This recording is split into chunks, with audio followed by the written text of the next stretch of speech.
Sabia que o Líbano é um dos países com a mais rica história do mundo inteiro? Sabia que diversas civilizações já ficaram por lá?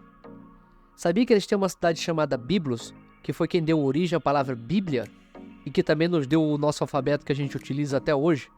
Fique aí até o final do vídeo que você vai entender tudo sobre a minha viagem ao Líbano e como foi muito da hora essa experiência. O Líbano e Israel foram os países que mais me fascinaram no Oriente Médio. Cara, sei dizer por quê. Talvez pela grande influência na cultura brasileira. Talvez por todo libanês ser apaixonado por Beirute, capital do Líbano, que devido a seus diversos cafés é conhecida como a Paris do Oriente Médio. O Líbano é um país situado no Oriente Médio e ilustra perfeitamente o mosaico de religiões e conflitos que se desenrolam pela região. Ao contrário de seus vizinhos, que possuem maiorias incontestáveis de uma outra religião, basta lembrar que Israel é um país judeu, a Síria, o Iraque e o Irã, entre outros, são países muçulmanos. O Líbano não possui uma maioria religiosa e consegue se impor. É interessante, mas o Líbano possui a maior comunidade cristã entre os países árabes. Sim, árabes cristãos. Pode parecer bonitinho para as pessoas dizerem, olha só, são várias religiões reunidas. Mas na verdade, esse é o grande problema do Líbano. Como nem cristãos, nem muçulmanos conseguem se impor uns aos outros, o pau sempre come solto por lá, com guerras civis sendo tão constantes como Copas do Mundo. Para se tentar conseguir algum tipo de paz ou estabilidade, amplos governos de coalizão necessitam ser formados para que as várias correntes possam ser representadas. Durante boa parte do século passado, isso até funcionou, pois a população se dividia basicamente em metade cristã e metade muçulmana. O problema é que as taxas de natalidade das famílias cristãs costumam ser menores que as das famílias muçulmanas, e isso desequilibrou a frágil estabilidade religiosa no país.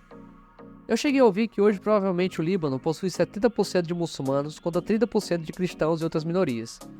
Há décadas um censo oficial não é feito para evitar que essa proporção seja oficializada, e assim os muçulmanos clamem por mais poder e por transformar o Líbano em um país islâmico, assim como a Arábia Saudita. Apesar das diversas demonstrações de força, pressão e apoio popular do Hezbollah, o principal grupo muçulmano do Líbano, o acordo de repartição dos poderes entre cristãos e muçulmanos se mantém como há décadas atrás. Devido a toda a sua instabilidade, o Líbano foi palco de diversas guerras civis e bombardeios israelenses que comprometem a infraestrutura do país. O país foi sede de vários massacres de guerras que muitas vezes nem têm relação com o povo libanês. Sabra e Shatila é uma das mais famosas, depois pesquisa aí. Isso ocorre porque durante muitos anos, o Líbano foi uma quase terra de ninguém, com tropas israelenses, sírias, francesas e americanas estacionadas em seu território. Se aproveitando desse vácuo de poder, diversos grupos terroristas ali se abrigam para poder atacar Israel. Como nenhum país árabe é páreo contra o poderio militar da nação judia, diversos países fornecem armamentos a grupos terroristas que atuam no Líbano para atacar o norte de Israel. O maior e mais poderoso entre eles, mais uma vez, é o Hezbollah, que dia sim, outro também, a gente vê no jornal bombardeando Israel que, em resposta, vez ou outra passa um tapete de bombas que acaba comprometendo a infraestrutura de Beirute, capital do Líbano. Devido a essa história marcada por sangue e guerras constantes, grande parte dos libaneses, principalmente os cristãos, migraram para o Brasil para buscar uma vida melhor e com um pouco mais de paz. Chegando aqui, encontraram um país miscigenado e com grande aceitação de estrangeiros. Por aqui ficaram e deixaram suas marcas como grandes comerciantes e políticos, como a Rua 25 de Março, o Hospital Sírio-Libanês, o Paulo Maluf, beleza, é um grande político, Gilberto Kassab, Geraldo Alckmin e por aí vai. Todos eles são descendentes libaneses. Tá curtindo o vídeo? Tá achando bacana? Pô, não esquece de deixar sua curtida aí não. Dá uma força pro canal que tá começando agora aí. Não se esquece de se inscrever e ativar o sininho, cara, pra sempre receber a notificação. Você vai ver, vai vir muita coisa da hora ainda aí, pode ter certeza. Esses dias eu escutei que se você contar os filhos e netos de libaneses aqui no Brasil, o Brasil tem uma população de libaneses hoje quase 3 vezes maior que a população do próprio Líbano. Isso é pra você ter uma ideia da imigração libanesa pro Brasil. Eu viajei ao Líbano em 2008. Estava na Síria e peguei um busão de Damasco para Beirute. Como eu entrei no busão com o agasalho do Brasil, acabei chamando a atenção de um molequinho que estava dentro do ônibus. Rapaz, esse guri brincou comigo a viagem inteira. A mãe dele falava algum inglês e me explicou que o menino era doido pelo Brasil, que ele tinha várias camisas da seleção, sempre assistia os jogos do Brasil e coisas do tipo. Nós fomos nessa até chegar na fronteira Líbano-Síria e todo mundo teve que descer do ônibus. Os sírios e libaneses do busão não precisaram apresentar nada, só a carteira de identidade. Eu e uns 4 gringos tivemos que pegar uma fila imensa da imigração e o ônibus inteiro ficou nos olhando já com uma cara de raiva esperando. Peguei a fila que eu jogava se era menor. Rapaz, pra quê? Tinha uma mulher que tava na fila com um bolo de passaportes do Iraque. e o soldado do guichê foi lá para poder carimbar, um por um, as dezenas de passaportes que ela tinha com ela. Depois eu fiquei pensando, cara, pra quem mora no Iraque, guerra no Líbano deve ser mais tranquilo que morar na Suíça. Ficamos esperando na fila por quase 2 horas com a galera do busão querendo matar a gente, pois enquanto não resolvesse nosso problema, ninguém chegava em Beirute. Quando entramos de volta no busão, a galera fuzilava a gente com o olhar. Entrei olhando pro chão pra não olhar pra ninguém, sentar e ficar quietinho no meu canto até chegar em Beirute. Na hora que eu fui sentar, eu comecei a procurar meu agasalho do Brasil. Não tava no meu banco. Quando eu fui achar, onde é que ele tava? Era o meu bem-vindo ao Líbano, cara. Assim que descemos em Beirute, foi aquele choque já na primeira parada. Ao contrário da Síria, país islâmico, Beirute é uma cidade que respira liberdade em um Oriente Médio onde as liberdades individuais parecem ser repreendidas cada vez mais. Estávamos na região central de Beirute e achávamos que não seria muito complicado conseguir um lugar para ficar. Repararam na ênfase no verbo achávamos, né? Sim, porque foi isso que aconteceu mesmo. Cara, a gente saiu que nem um bando de louco para poder achar um lugar para ficar e tava tudo lotado. Só tinha o último albergue que a gente realmente não quis ficar, mas foi o jeito. As portas de ferro que os caras usavam para fechar o albergue de noite era crivada de bala. E além de tudo, o tiozão, uma bela barriguinha de chope, que atendia lá era mais fedorento que roto de polvo. Rapaz, mas estava ruim porque eu fiquei lá. Não teve jeito. Ou era ficar lá, ou dormir na rua. O tiozão ainda teve a cara de pau de cobrar os olhos da cara, porque ele sabia que a gente não tinha muita escolha. Só pra você ter uma ideia, cara, pra poder tomar banho, você tinha que pedir uma autorização da recepção pros caras liberarem o registro do banheiro. Cada hóspede tinha direito a 2 banhos por dia, de 7 minutos cada, o que eles realmente levavam muito a sério. Se você tivesse sem ensaboando e terminasse os 7 minutos, você ficava o dia inteiro ensaboado, porque eles não davam mais água não. Perguntei se seria como a gente negociar, eu pegar cotas de outras pessoas, já que eu tinha certeza que uma pancada de francês no meu quarto não chegava nem perto de utilizar a cota diária. Os caras fediam demais, mano. E aí eu fui dar uma volta em Beirute. A cidade é interessante e bonita. É impressionante a diferença que você percebe entre caminhar por uma cidade como Damasco e Beirute. Beirute parece uma cidade europeia, com várias praias de águas cristalinas e pessoas caminhando de sunga e biquíni nas areias. Outra grande diferença de Beirute e Damasco é que Beirute parece uma cidade sitiada. Bicho, o patrulhamento de tropas do exército é ostensivo. Cada esquina que você vira dá de cara com um tanque de guerra, com alguns soldados armados até os dentes. Cláudio, isso aqui é um país em que o espio pode detonar uma guerra civil pelas ruas da cidade. Por essas e outras, qualquer guardinha desses anda sempre muito bem armado. Era o que a galera me dizia por lá. De todos os países árabes, o Líbano foi o mais ocidentalizado que eu conheci. Só pra vocês terem uma ideia do que eu falo, o Líbano e a Tunísia foram os únicos países árabes que eu viajei e cheguei pra uma baladinha, porque nos outros simplesmente não tinha. Outra parada que eu achei muito legal de Beirute é que você pode estar caminhando de boa no centro da cidade e do nada se depara com diversos sítios arqueológicos do tempo dos romanos. Apenas alguns quilômetros de Beirute fica a impressionante cidade de Biblos.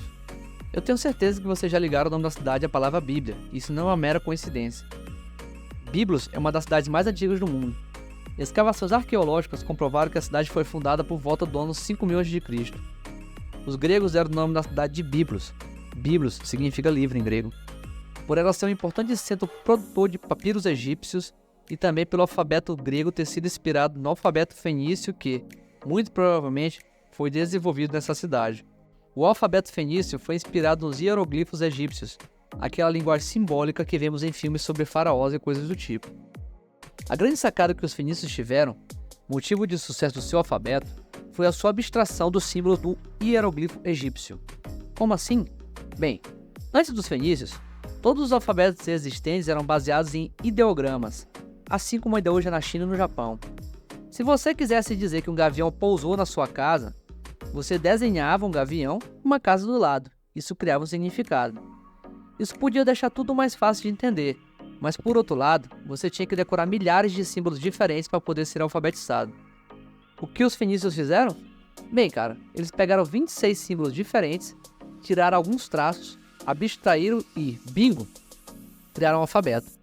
Só para vocês terem uma ideia da genialidade disso, os alfabetos hebraico, grego, árabe, latino e cirílico, os alfabetos mais utilizados no mundo, têm como base o alfabeto fenício.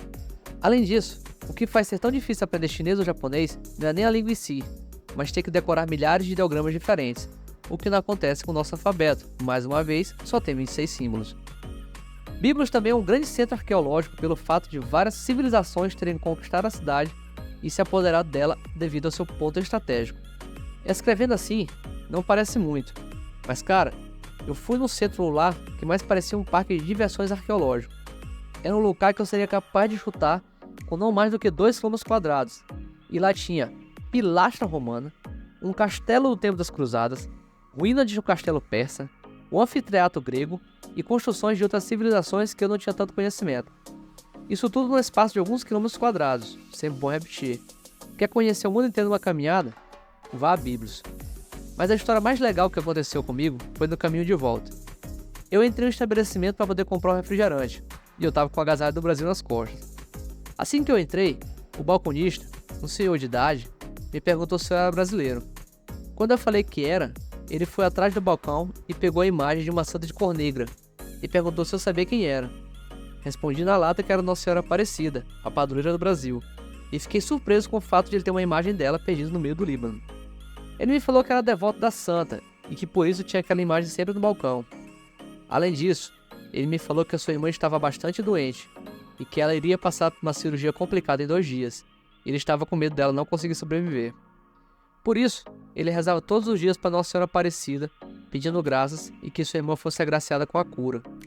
Depois de um tempo conversando com ele, lembrei que eu tinha amarrado ao tornozelo algumas fitinhas coloridas de Nossa Senhora Aparecida e que eu ando com elas há mais de 5 anos. Achei que tinha alguma guardada na mochila e comecei a procurar para dar de presente para ele. Infelizmente eu não tinha mais e disse que não seria possível entregar para ele uma nova como lembrança. Ele falou que não tinha problema. Perguntou se eu podia tirar uma das que eu tinha amarrado na perna e dar para ele. Aí eu falei, pô cara, mas elas são sujas e desgastadas. Falou, não tem problema cara, tudo bem. Nossa Senhora Aparecida não se importa. Ok. Peguei uma faca, cortei a pulseirinha e dei pra ele. Muito obrigado, meu amigo. Muito obrigado mesmo. Amanhã eu vou amarrá-la no braço da minha irmã doente e eu tenho certeza que ela vai se curar. Eu perguntei quanto era a coca. Ele falou, cara, nada, tudo aqui é de graça. Pega o que você quiser aqui da minha loja. Nada pode pagar o favor que você acabou de me fazer. Eu não sei se vocês conseguem perceber o quão emocionante pra mim foi isso. Fazer isso tudo, nesse curto espaço de tempo, de uma lojinha que eu havia entrado apenas para poder comprar uma coca. Saí de lá me sentindo tão bem, sabe? Eu não sou um cara muito religioso, na verdade nem cristão, mas eu sou. Mas isso me fez um bem danado. Um gesto tão pequeno como esse, arrancar uma fitinha de algodão de alguns centavos de tornozelo e entregar para um libanês, foi o suficiente para eu ter certeza que ele nunca mais vai me esquecer.